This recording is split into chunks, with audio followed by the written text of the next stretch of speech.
Tervetuloa tänne historiallista Tuben rapinaa kanavalle. Minun nimeni on Risto-Matti Matero ja tällä videolla käydään läpi länsimaisten kulttuurijärjestelmien nousuja ja romahduksia viimeisen 2500 vuoden ajalta. Näissä nousujen ja romahdusten sykleissä meitä kiinnostaa tietenkin se, että voidaanko me päätellä jotain meidän tämän päivän tilanteesta, voidaanko kenties jopa spekuloida vähän tulevalla, mutta ne on sitten kysymyksiä, joihin vastaan tämän videosarjan seuraavassa osassa. Tässä osassa käydään näitä syklejä läpi 2500 vuoden ajalta alkaen antiikin Roomasta ja päättyen ihan meidän päiviimme nykyiseen järjestelmäämme. Tervetuloa mukaan tälle pienelle aikamatkalle. Tähän kaavioon olen kuvannut 2500 vuotta länsimaiden historiaa erilaisten nousevien ja romahtavien kulttuurijärjestelmien valossa. Olen jakanut nyt länsimaiden historian 3 kulttuurijärjestelmään. Siellä näkyy ensinnäkin antiikin aikana Rooman kulttuurijärjestelmä nousee ja romahtaa, sitten keskiajalla katolisen kulttuurijärjestelmän nousu sekä romahdus. No, katolinen kirkkohan nyt teknisesti ottaen ei missään vaiheessa täysin romahtanut samalla tapaa niin kuin Rooman valtakunta romahti, se on edelleen olemassa ja sillä on melko paljon painoarvoakin, mutta juridinen merkitys tällaisena lakia säätävänä instituutiona, ylimpänä vallankäyttäjänä, jonka varaan sitten koko kulttuurijärjestelmä rakentuu, niin sehän on romahtanut. Ja sitten tullaan nykyaikaan ja nykyiseen kulttuurijärjestelmään. Tässä lopuksi olen nimennyt sen angloamerikkalaiseksi kulttuurijärjestelmäksi lähinnä sen vuoksi, että ne ideaalit ja instituutioiden mallit, jotka meilläkin on käytössä, ovat syntyneet aikanaan Englannissa ja USAssa. No, toki jonkin verran myös Ranskassa, pikkusen ehkä niitä keskusteluja on tullut Saksastakin, mutta anglo-amerikkalais-ranskalais-saksalainen kulttuurijärjestelmä olisi liian pitkä nimi, joten tällä mennään. Mitä siis tarkoitan kulttuurijärjestelmällä? En tarkoita pelkästään valtiota, joka sitten nousee ja romahtaa, vaan tarkoitan paljon laajempaa ilmiötä. Tarkoitan alueella dominoivaa hallintomallia, johon yhdistyy myös uskomusjärjestelmä, joka sitten ylläpitää instituutioita. Roomalaisessa järjestelmässä hallittiin joko tasavallan, senaatin tai sitten keisarin rautaisella nyrkillä. Katolisen kirkon kulttuurijärjestelmässä taas ruhtinaat, kuninkaat olivat alistuneet kirkon valtaan, ja meidän nykyisessä angloamerikkalaisessa järjestelmässä päätöksenteko tapahtuu pääsääntöisesti kansallisvaltiotasolla, mutta sitten on ylikansallisia toimijoita, kuten esimerkiksi vapaakaupan kautta syntyvät finanssitoimijat. Eli kussakin kulttuurijärjestelmässä on pikkusen erilainen tapa hallita, niissä kaikissa on hyvin erilainen uskomusjärjestelmä taustalla, joiden varaan ne instituutiot on rakentuneet.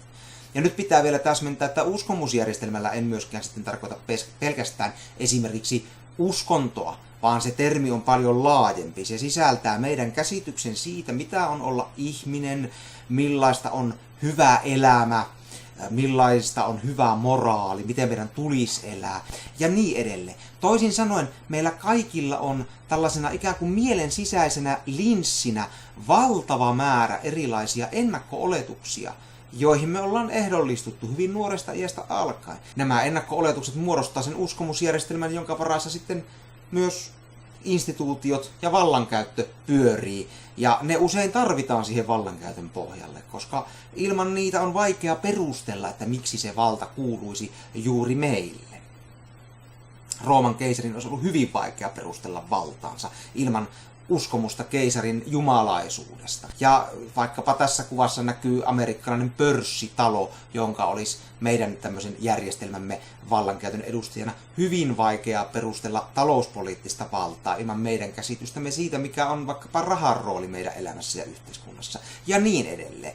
Ja siksipä olen tähän kaavioon piirtänyt 2 rinnakkaista käyrää, ikään kuin tämmöisen kulttuurijärjestelmän biorytmin, missä ensin nousee tämä uskomusjärjestelmä voimiinsa Ja sen jälkeen instituutiot rupeaa rakentumaan se uskomusjärjestelmän pohjalle. Jo viime videolla puhuin, että yksi keskeinen syy instituutioiden romahdukselle on se, että uskomusjärjestelmä ei pysy kasassa. Se disintegroituu, eli hajoaa. Sen seurauksena alkaa koko yhteiskunta ja kulttuuri disintegroitua, eli hajota pieniin osiin. Ihmiset vetäytyy omiin leireihinsä. Siinä vaiheessa instituutiot usein kasvaa vielä hetken aikaa ikään kuin sillä omalla liikeenergiallaan, mutta sitten kun on uskomuspohja murentunut alta, niin se ikään kuin se polttoaine, joka ylläpitää instituutioita, on siitä järjestelmästä kulunut loppuun ja sen jälkeen alkaa instituutiot romahtaa usein aika nopeallakin tahdilla,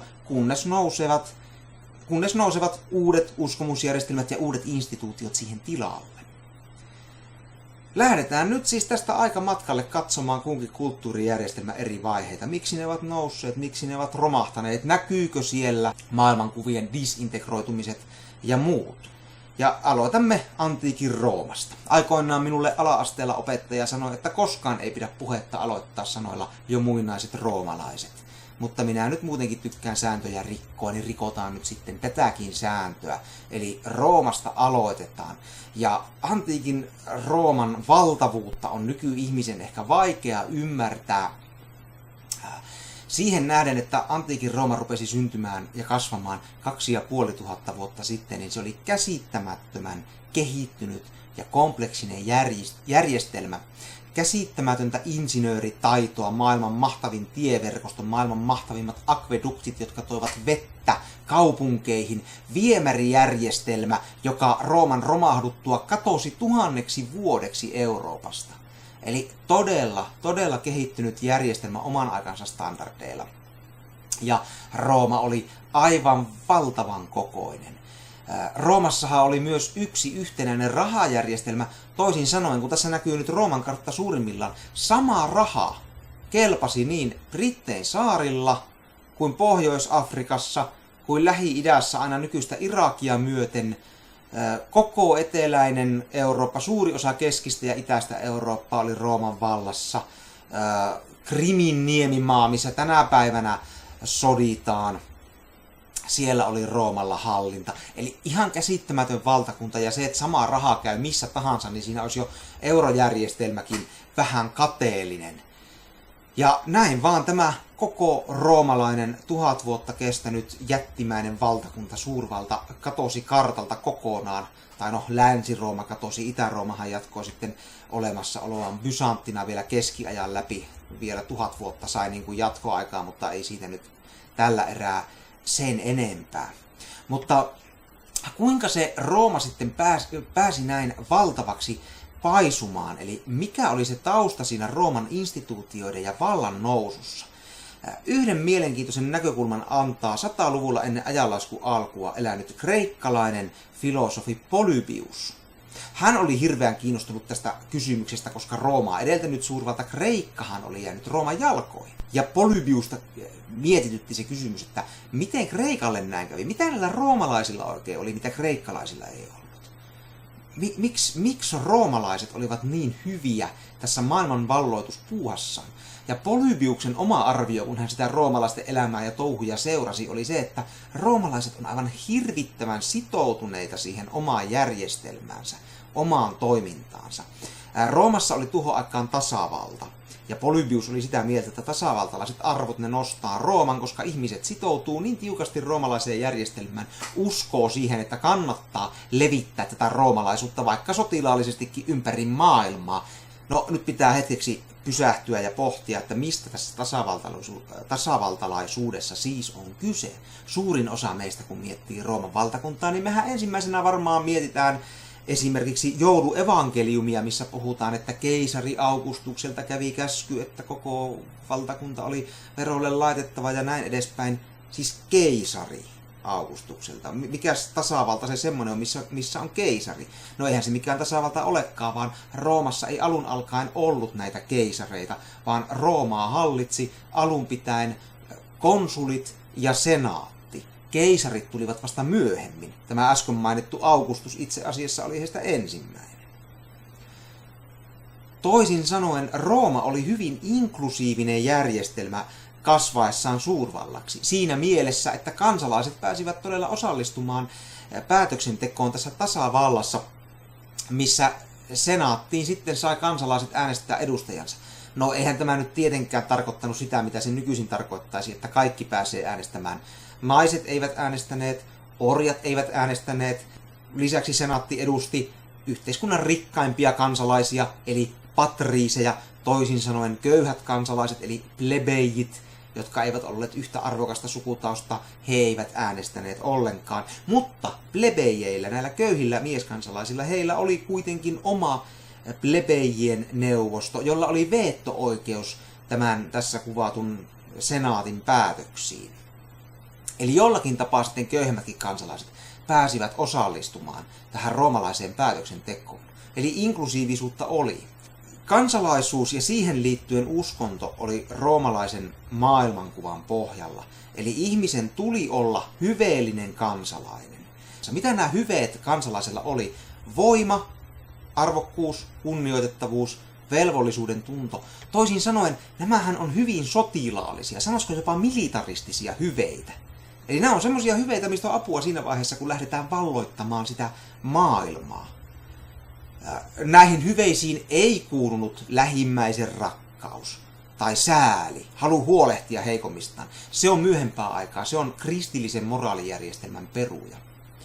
Jos roomalainen halusi antaa vaikka almun köyhälle, hän ei tehnyt sitä säälistä, koska sääli ei ollut hyveellistä. Sen sijaan se, mikä oli hyveellistä, oli antaa köyhille almuja oman tällaisen ikään kuin voimansa ja arvokkuutensa osoittamiseksi. No, jos roomalainen sitten oli hyveellinen ja tarttui vaikkapa aseisiin Rooman puolesta, palveli armeijassa, palveli tätä Roomaa, mitä hän siitä sitten sai? No vastaus kuuluu, että vaikka mitä. Kansalaiselle, joka palveli hyveellisesti Roomaa, kuului kaikki ne materiaaliset edut, mitä Rooma tarjosi. Köyhemmillekin roomalaisille annettiin, jotka armeijassa aikansa palveli, omaa tilkkumaata viljeltäväksi. No jos tämä nyt kuulostaa vähän materialistiselta, niin kyllähän Rooma on usein materialistiseksi kulttuuriksi haukuttukin, mutta ei siitä uskonnollisuutta puuttunut. Päinvastoin uskomusjärjestelmä meni niin, että kun kansalainen palvelee Roomaa, niin jumalat ilahtuvat ja jumalat osoittavat suosiotaan tälle kansalaiselle siten, että he antavat sitten kansalaiselle kaiken sen hyvän, mitä Roomalla on tarjota. Eli se oli merkki jumalten suosion osoituksesta. Ja näinpä sitten roomalaisessa järjestelmässä tämmöinen materiaalinen hyvä ja uskonnollisuus, ne nivoutuivat oikein siististi yhteen, nitoutuivat siististi toisiinsa. Kunnes sitten, kun Rooma alkaakin romahtaa ja oikeastaan jo vähän sitä ennen, yhtäkkiä tämä kaikki pysähtyykin. Kansalaisuus ei enää tuokkaan lisää materiaalista hyvää. Siinä vaiheessa sitten alkaakin Rooma natista liitoksistaan, koska miten tähän uskontoonkaan sitten voi uskoa, jos sen koko uskonnon pointti on siinä, että se jumalten suopeus on hyveellisen kansalaiselämän ikään kuin palkinto, ja sitten se palkinto ei tulekaan. Eli siinä vaiheessa, kun tasavaltalaisuuden aika alkaa loppua Roomassa, niin siinä vaiheessa ruvetaan näkemään, että ihmisten sitoutuminen tähän uskomusjärjestelmään, jota Polybius niin kovasti kehui, se rupeakin katoamaan. Siinä suunnilleen vuoden 100 ennen ajanlaskun alkua rupesi tasavalta ajautumaan rappiotilaan, kun nämä patriisit ja plebejit eivät oikein enää tulleet juttuun keskenään. Muun muassa tämä senaatti, patriiseja edustava päätöksentekoelin, päätti uudelleen jakaa maat köyhiltä rikkaille. Siinä vaiheessa, kun plebejien neuvosto esitti vastalauseensa, käytti veto-oikeutta, joka heille toki kuului, niin plebejien neuvoston puheenjohtaja murhattiin. Eli siihenpä se veto-oikeus sitten päättyi. Tasavalta rupesi ajantumaan tämmöiseen sekaannuksen tilaan, missä eri ihmisryhmät nahisteli vain toisiaan vastaan, ja lopulta se valta sitten valuikin yksinvaltiaille. Ensin Julius Caesarille, hän taitaa olla se kaikkein tunnetuin roomalainen kautta historian, joka ryhtyi oikein diktaattoriksi, mutta hänen jälkeensä tasavalta ei palautunut, vaan hänen Otto-poikansa Octavianus, tunnetaan paremmin keisari Augustuksena, niin hän sitten julisti itsensä uudeksi keisariksi, eli siis keisariksi. Tämä keisarinimitys on sieltä peräisin. Ja Rooma kasvaa sen jälkeen vielä hetken aikaa, mutta maailmankuva rupeaa disintegroitumaan lähes samalla hetkellä. Sitten kun hypätään ajassa parisataa vuotta vielä eteenpäin, tullaan 300-luvulle jälkeen ajanlaskualuun, niin tullaankin hyvin erilaiseen Roomaan. Roomaa, joka on käytännössä jo aivan romahtanut. Tässä nyt on 1800-luvun taiteilijan käsitys Rooman romahduksesta. No ihan tällainen astetta ikävämpi iltapäivä se Rooman romahdus nyt sentään ei ollut, vaan se oli parisataa vuotta kestänyt prosessi, joka johti lopulta romahdukseen. Monet tuon ajan kirjoitukset tuo esiin sen, että ihmiset tajuavat, että nyt on jotain vialla. Ammianus esimerkiksi kirjoitti 390-luvulla jälkeen ajanlaskun alun, miten Rooma on ajautunut aivan rappiolle, rikkaat löhöilevät ja irstailevat kylpylöissä samaan aikaan, kun köyhät näkevät nälkää. Ammianus muun muassa kuvasi, kuinka senaattorit myivät Rooman maata sinne hyökkääville viholliskansoille, eli niin sanotuille barbaareille. Sekä kreikkalaiset että roomalaiset kutsuvat barbaareiksi sellaisia kansoja, jotka olivat ulkomaalaisia ja puhuivat käsittämätöntä barbarkieltä. Eli kun roomalaiset kuunteli heidän puhettaan, niin se kuulosti sellaiselta höpötykseltä. Siitä on nimi barbaari peräisin. No näille barbaarikansoille jotkut Rooman korkea-arvoiset senaattorit, virkamiehet, patriisit alkoivat myydä maata ja vastineeksi saivat sitten armeijan käyttöön, jos tulee jotain sisäpoliittista kahakkaa. No, tämähän on aivan maanpetoksellista toimintaa, ja niin se oli tuonkin ajan standardeilla. Eli Ammianus kuvaa valtakuntaa, missä romahtavassa systeemissä kaikki yrittää vaan taata oman selviytymisensä, oman hyvinvointinsa, ketään ei näytä enää yhteinen hyvä kiinnostavan. Ammianus kuvaa, kuinka roomalaiset sotilaat joutuvat Tonavan varrelta, missä valtakuntaa puolustavat, tasaisin väliajoin kävelemään Roomaan sen takia, että siellä valtakunnan reuna-alueilla ei ole enää ketään, kuka maksaisi heille heidän palkkansa, sillä Rooma on vetänyt kaiken hallinnon pois valtakuntansa reuna-alueilta säästösyistä. Siellä ei ole enää ketään paikalla. Valtakunnan reuna-alueet on täysin oman onnensa nojassa. Ammianus kuvaa myös tilannetta, joka sijoittuu roomalaisiin kylpylöihin. Tässä on muuten kuva roomalaisesta kylpylästä, mikä on edelleen pystyssä tuolla Bristolin kaupungin lähettyvillä Bathissa, Britanniassa. Hyvä muistutus siitä, että Rooman valta todella ulottui aina Brittein saarille saakka. Siellä tuli käytyä vähän katsastelemassa roomalaista insinööritaitoa tuossa jokunen vuosi sitten. Ammianus kuvaa siis roomalaisesta kylpylästä tilannetta, missä Rooman kerran rikas kaupunki on ajautumassa nälänhädän kouriin, kun ei ne viljalaivatkaan enää siltä Egyptistä ja Lähi-idästä kuljeta sitä ruokaa maailman mahtavimpaan kaupunkiin, ja rikkaat kokoontuvat sitten pohtimaan tuonne kylpylään, että mikä ihmisryhmä nyt karkoitettaisiin kaupungista, kun kaikkia ei ole täällä enää varaa pitää. Ensin mietitään, että no jos karkoitettaisiin eroottiset tanssijat, heitä ei varmaankaan välttämättä tarvita valtakunnan pyörittämiseksi, mutta lopulta kun asiaa tarkemmin harkitaan, niin patriisit tulevatkin siihen tulokseen, että parempi karkoittaa kaupungista kaikki opettajat. Annetaan niiden tanssijoiden jäädä. Se ehkä kertoo siitä moraalin tai yhteiseen hyvään sitoutumisen tasosta, mikä Roomassa sillä hetkellä voimissaan oli. No Ammianus itse uskoi 390-luvulla, että Roomahan on ikuinen järjestelmä, eihän se voi romahtaa. Tämä on tämmöinen väliaikainen töyssy ja siitä kohta noustaan takaisin jaloilleen ja kyllä se Rooma siitä selviytyy. Mutta tästä ei mennyt kuin parikymmentä vuotta, alle yksi sukupolvi myöhemmin, nämä niin sanotut barbaarikansat kolkuttelivat Rooman portteja. No ei se ensimmäinen kerta ollut. Jo Rooman kasvuvaiheessa aikoinaan yli 500 vuotta aikaisemmin sen aikainen kilpaileva suurvalta Karthago oli päässyt Hannibalin johdolla Rooman porteille asti, mutta tuolloin hyökkäys torjuttiin, kun jopa orjatkin tulivat puolustamaan Roomaa. No miten nyt sitten kävi, kun barbaarit sinne Rooman porteille pääsivät? Roomalaiset itse avasivat porttinsa kaupunkiin ja sanoivat, että tulkaa sisään vaan, ei meitä kiinnosta. Rooman romahdukselle on syitä löydetty yli 200 kappaletta.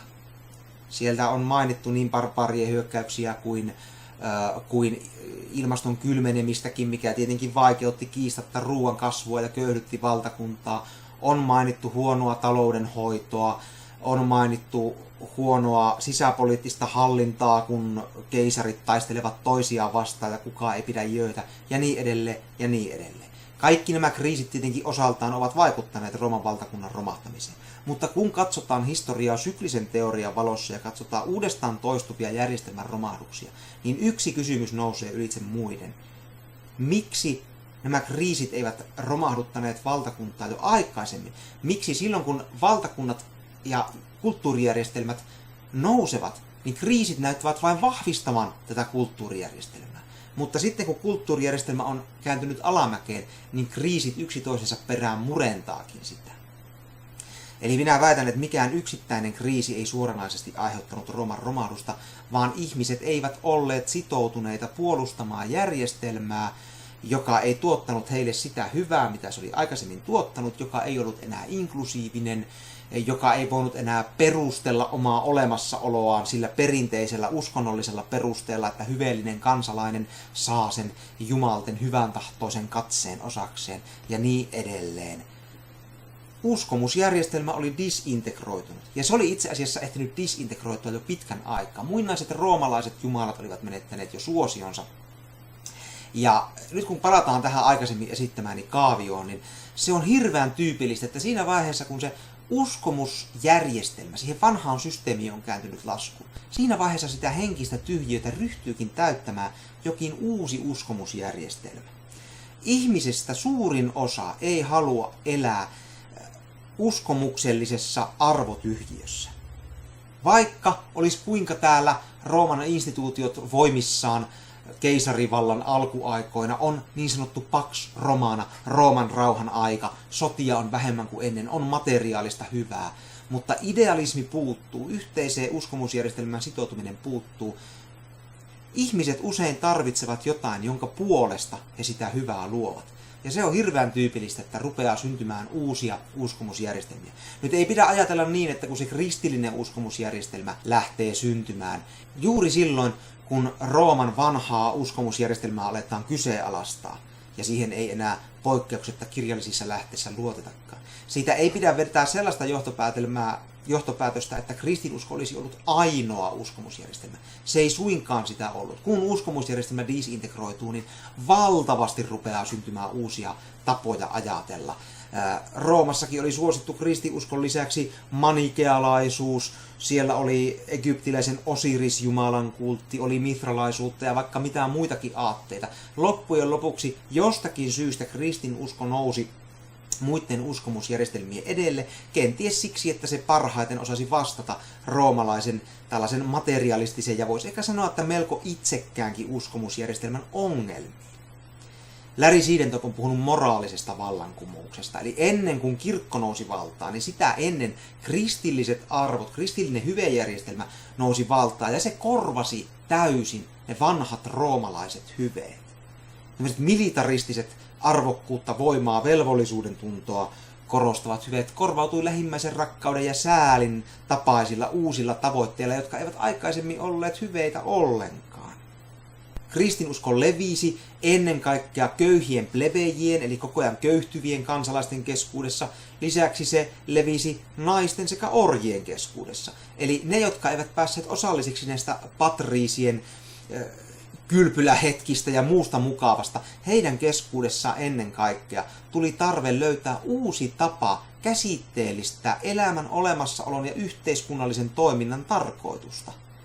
Ja samalla tietenkin kritisoida sitä patriisien elämäntapaa, missä ei mistään yhteisestä hyvästä välitetty. Kristinusko tarjosi tähän hyvät välineet korostamalla sitä, että kaikki on samanarvoisia Jumalan edessä. Moraaliset säännöt myös siellä kylpylöissä irstaileville patriiseille tarvitaan ihan niin kuin muullekin kansalle. Ja yhteiskunnan köyhimmät ja heikommat ansaitsevat myös tulla huomioiduksi. Tämä moraalinen vallankumous antaa sitten sysäyksen uudelle kulttuurijärjestelmälle, katolisen kirkon kulttuurijärjestelmälle, joka muutama 100 vuotta myöhemmin rupeaa sitten rakentamaan instituutionsa romahtavan Rooman valtatyhjiötä täyttämään.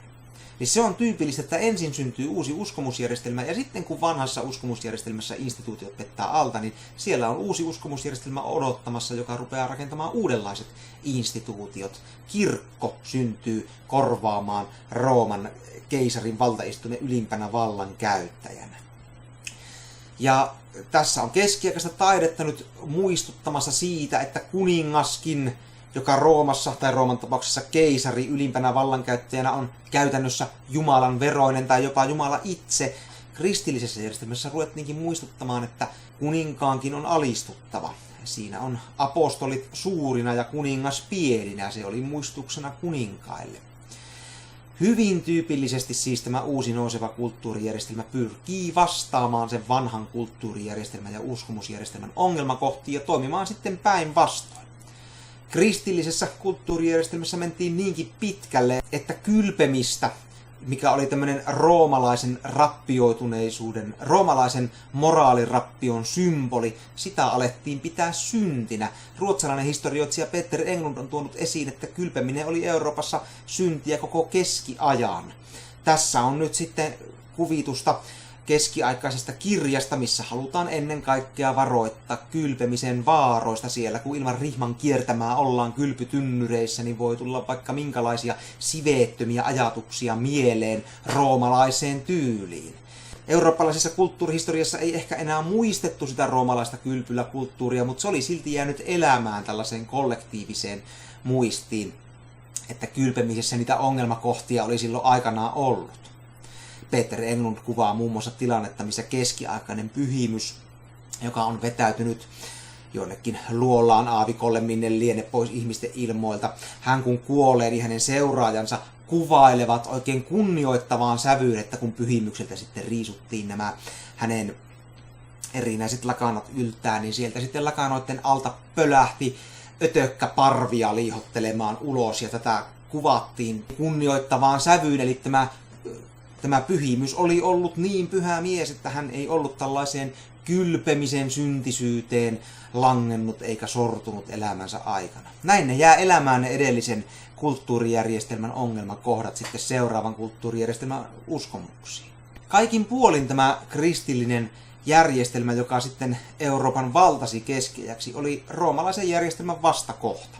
Roomassa talous perustui hyvin pitkälti rahatalouteen. No, keskiajalla ei paljon sitten rahaa liikkunutkaan. Raha hävisi kierrosta kokonaan. Roomaa hallinnoitiin kaupungeista käsin. Kristillisessä järjestelmässä vetäydyttiin maaseudulle, missä sitten oli aina joku ruhtinas, joka pyöritti ympärillä tämmöistä maataloutta. Hänellä ympärillä siellä talonpoikkausperheet tai pahimmillaan jopa maaorjat sitten tuottivat viljaa linnalle tai kartanolle ja näin edespäin. Rahataloutta pidettiin monellakin tapaa syntinä. Rahataloutta kritisoitiin. Tämä on nyt jälleen keskiaikaista kuvastoa ja siellä näkyy rahan vaihtajilla koukkunokat. Tämä oli siis varoittava kuva, että rahaa vaihtavat juutalaiset. Ja se on tällaista juutalaista toimintaa. Eli kun puhutaan myös länsimaisesta rasismihistoriasta ja juutalaisiin kohdistuvista vainoista, se ei suinkaan alkanut Hitlerin aikana Natsi-Saksassa, kuten ehkä monella se ensimmäinen mielikuva sitten juutalaisvainoista on, vaan jo keskiajalla juutalaisiin kohdistettiin tämmöistä epäluuloa. Sehän siis syntyi siitä, että kristityt eivät saaneet rahaa ensi alkuun vaihtaa tai periä varsinkaan korkoa siitä, jolloin pankkitoiminta meni ei-kristittyjen käsiin, ja se juutalaiset nyt olivat se suurin ei-kristitty ryhmä, mutta lisäksi esimerkiksi kuninkaillehan oli hirveän kätevää, että ei-kristityillä on sitä rahaa hallussa, koska heiltä sitä oli helpompi myös lunastaa tarpeen vaatiessa, ja vaikka vähän miekkaa vilautella samalla, että rahaa olisi nyt saatava tai käy huonosti. Toisin sanoen, tämä koko katolisen kirkon järjestelmä perustui siihen, että kun Rooman aikana ei ollut tällaista varsinaista yhteisöllisyyttä enää Rooman yhteisen uskomusjärjestelmän romahdettua, niin nyt oli yhteinen yhteisö, kristillinen yhteisö, jossa ihmiset huolehtii toisistaan. Ja se saattoi olla ihan hyvänkin elämän tarjoaja, jos olit kristitty. Esimerkiksi keskiaikaisissa kyläyhteisöissä kyllä huolehdittiin vaikkapa sairaista ja vanhuksista paremmin kuin roomalaisessa järjestelmässä, jos olit kristitty. Mutta tämmöisen järjestelmän ongelma oli sitten tietenkin, että jos olit sen yhteisen suljetun piirin ulkopuolella, kuten nyt vaikka juutalaiset tässä tapauksessa, sinulla ei ollut välttämättä mitään oikeuksia. Ja vaikkapa sitten tätä rahan pyörittämistäkin, niin sen rahan saattoi koska tahansa myös menettää, ei ollut mitään omaisuuden suojaa esimerkiksi. Ylipäätään tämän järjestelmän ulkopuolelle jäivät käsityöläiset kauppiaat, vaikkapa lääkärit, kirkko vieroksui heitä hyvinkin paljon, koska he olivat ihmisiä, jotka perivät rahaa vastineeksi Jumalan heille antamien lahjojen käytöstä. Talonpoikaiskulttuuria taas pidettiin tämmöisenä Jumalan valtakuntana, missä yhteiskunta heijasti Jumalan olemusta. Siellä oli talonpojat hoitivat käytännön työt, papit olivat niin kuin se sydän ja aatelisto sitten, jotka johtivat, olivat se järki ja myös se järjestelmää puolustava taho, jotka tarjosivat sitten sotavoimat. Eli yhtenäinen järjestelmä uskottiin, että sen korruptoituneen Rooman jälkeen oltiin nyt saatu luotua Jumalan valtakunta maan päälle. Kristinuskon nousuvaiheessa, kun kirjallisia lähteitä katsoo, niin sieltä koko ajan korostuu tämmöinen hyvän ja pahan välinen taistelu. Nyt rakennetaan Jumalan valtakuntaa, kun Roomassa elettiin semmoista hirvittävää pakana-aikaa. No tuon ajan kirjallisista lähteistä on sanottavaa, että kun Rooma romahti, siinähän romahti paitsi se maailman laajin rahatalous ja rahajärjestelmä kokonaan, raha vain katosi kierrosta. Siinä romahti kaupungit, siinä romahti koko uskonto, siinä romahti kieli, eli latina, ja siihen liittyen siinä romahti myös kirjoitustaito. Ketkä sitten kirjoitti keskiajan alussa näitä kristinuskoa puoltavia kirjoituksia? No, kirkonmiehet tietenkin. Eli pikkuisen on oltava siis skeptinen tuo ajan lähteitä kohtaan, kun siellä kehutaan, miten se kristinusko on nyt hyvä ja pahan välistä taistelua. Se näkökulma tulee kristinuskon puolustajilta lähtökohtaisesti, toisin kuin Roomassa, missä oli hyvin laajalle levinnyt kirjoitustaito, niin kristillisessä maailmassa näin ei ensi alkuun suinkaan ollut. Muun muassa munkki Pede ja Gregorius Torsilainen sieltä 500-600-luvulta ovat kirjoittaneet tästä kristinuskon noususta, mutta se mikä siihen näyttää kyllä liittyvän on se, että pääsääntöisesti Euroopan pakanaruhtinaat kääntyy kristinuskoon vapaaehtoisesti. Siitäkin on ehkä vähän väärä mielikuva. Meillä on se mielikuva, että miekalla käännytettiin. No kyllähän sitäkin tapahtui, totta kai. Mutta pääsääntöisesti ylivoimainen enemmistö Euroopan pakanaruhtinasta kääntyy kristinuskoon vapaaehtoisesti. Eli jotain sellaista siinä oli kristillisessä uudessa maailmankuvassa arvojärjestelmässä, mikä sen ajan ihmisiin vetosi.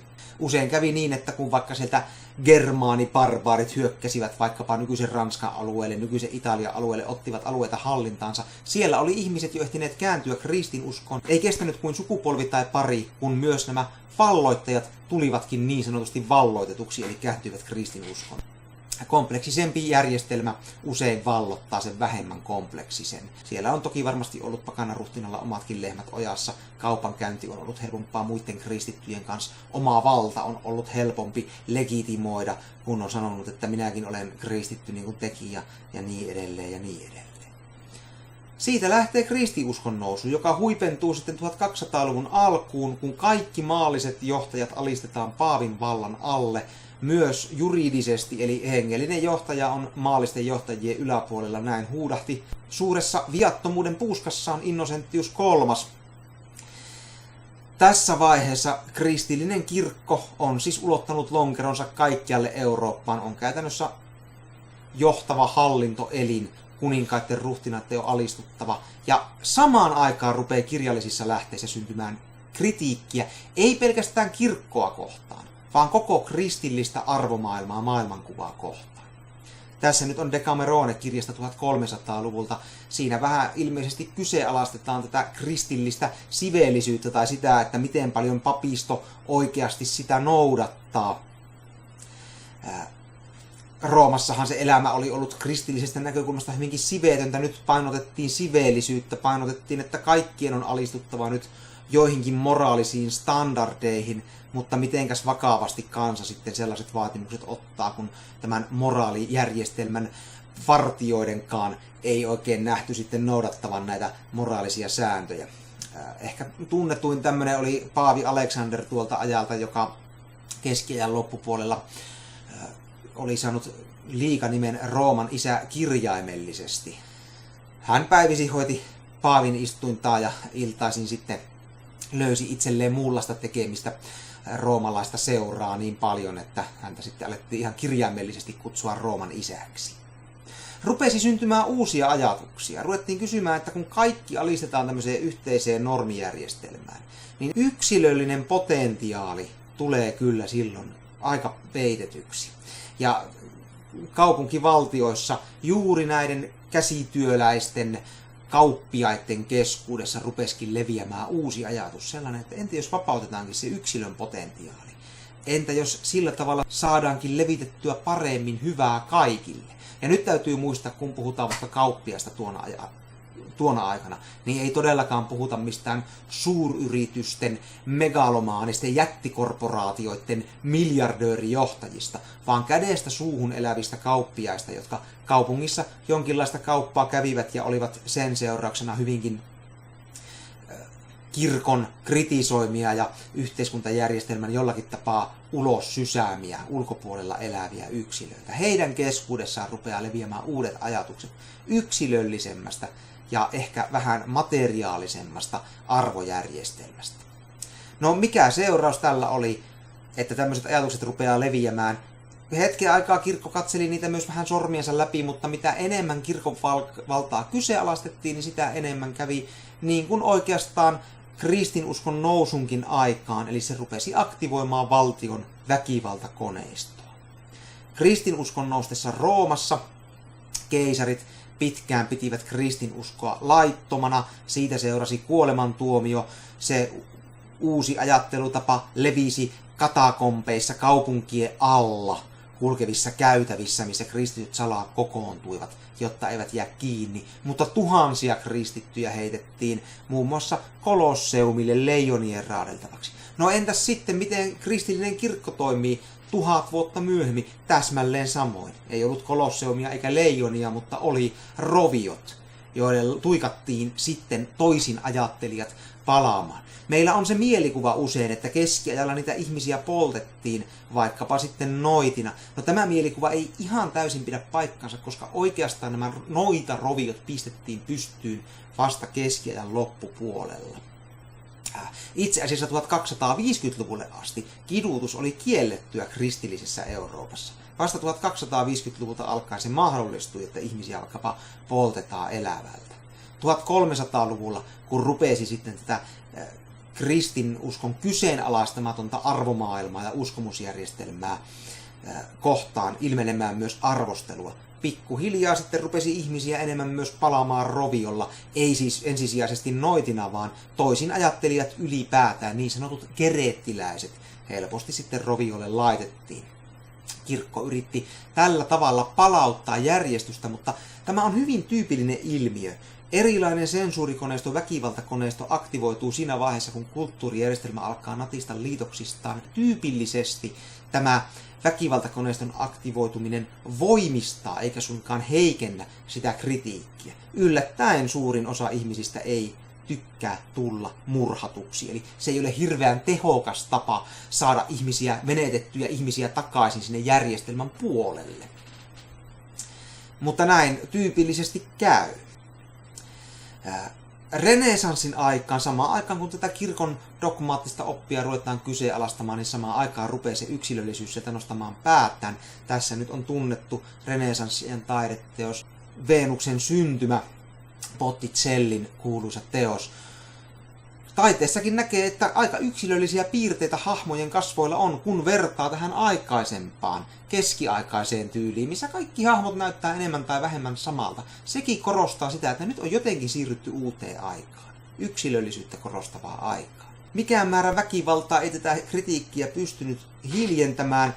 Tapahtui uskonpuhdistus 1500-luvulla, minkä jälkeen kuninkaat voi ruveta kilpailuttamaan uskontoja, kansallisvaltiot rupeaa saamaan enemmän valtaa ja samalla leviää pikkuhiljaa kristinuskon tämmöistä tiukkaa normihierarkiaa kyseenalaistava yksilökeskeisempi ajattelutapa, järkiperäisempi ajattelutapa, joka ei välttämättä ole niinkään ateistinen, mutta joka kyseenalaistaa tämän kirkon dogmaattisen ylivallan, joka sanoo, että uskontokin on yksilön oman tunnon kysymys. Siinä ei ole kysymys siitä, että kaikkien pitää kyseenalaistamatta sitoutua tämmöiseen yhteiseen kirkon määrittämään järjestelmään.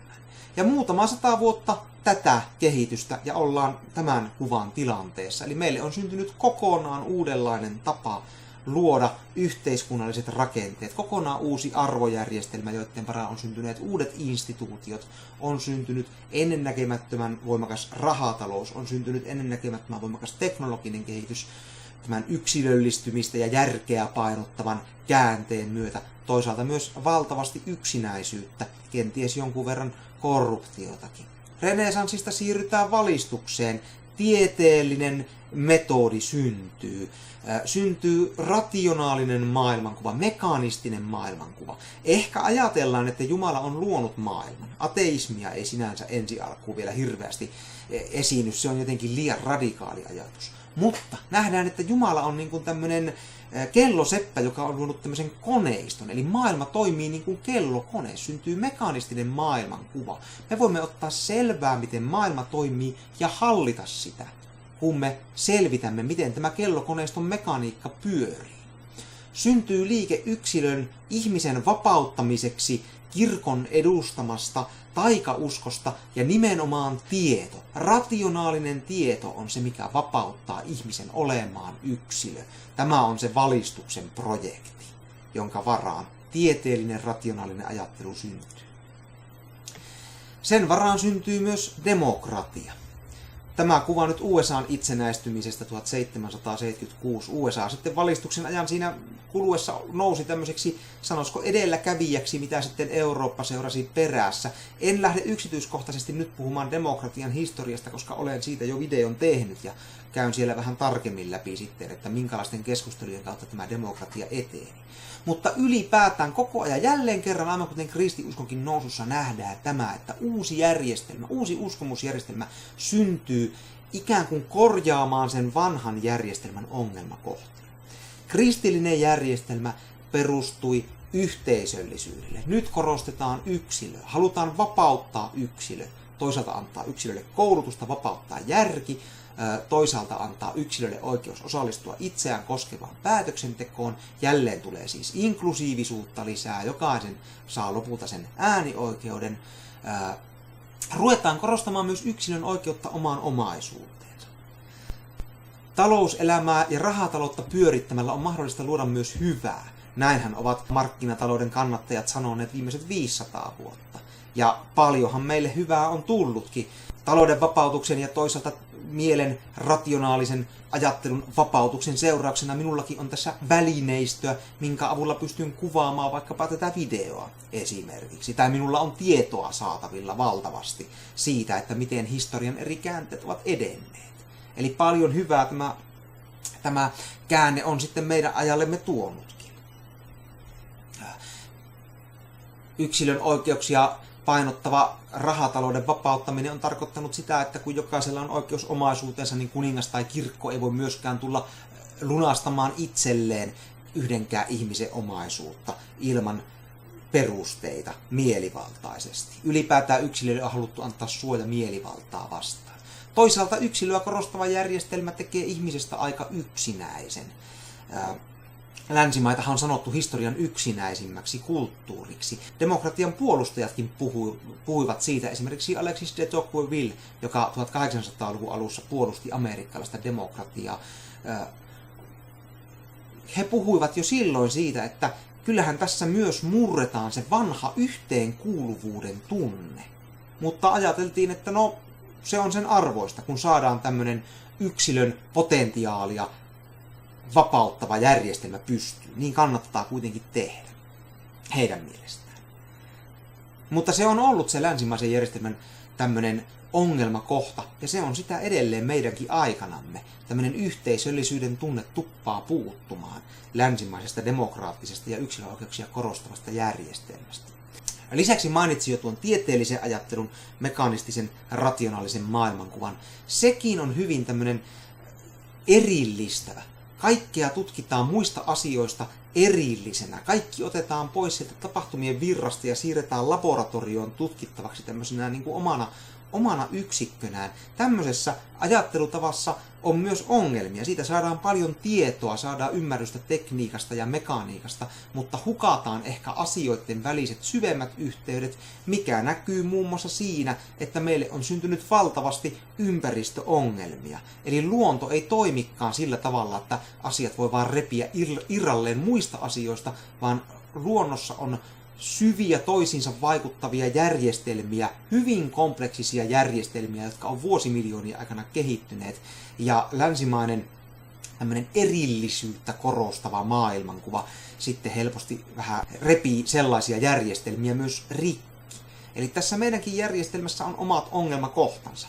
Puhumattakaan siitä, että kun näitä yksilön oikeuksia on ruvettu antamaan myös yrityksille ja suuryrityksille, niin siinä on melko suuri taloudellisen vallankäytön ja jopa korruption mahdollisuudet olemassa. Näin on käyty läpi 2500 vuotta länsimaisten kulttuurijärjestelmien nousuja ja romahduksia. No tämähän on tietenkin hyvin yksinkertaistettu malli, ja kun lyhyessä ajassa käydään 2500 vuotta historiaa läpi, niin totta kai se täytyy vähän yli yksinkertaistaa. Eihän se tietenkään ihan näin suoraviivasta ole ollut se kulttuurien nouseminen ja romahtaminen, kuin mitä tämä tässä esittää, tämä minun piirtämä käppyrä. Jos zoomattaisiin lähemmäksi noihin käppyröihin, niin se oikeasti se nousu ja lasku olisi tällaista, että siellä on paljon pientä ylämäkeä ja alamäkeä, ja tämä käyrä nyt kuvaa tämmöisiä suuria trendejä. Voisi sanoa, että tämä on ikään kuin tämmöinen tiekartta, suuntaa antava kartta.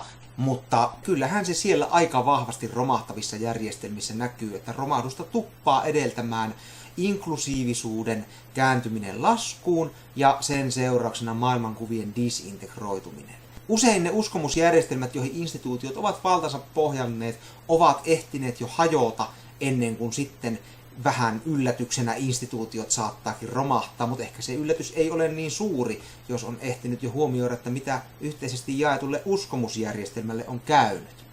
Ja tästähän herää sitten mielenkiintoisia kysymyksiä meidän aikamme kannalta, kun puhutaan totuuden jälkeisestä ajasta, missä yhteistä uskomusjärjestelmää ei tahdo oikein enää löytyä.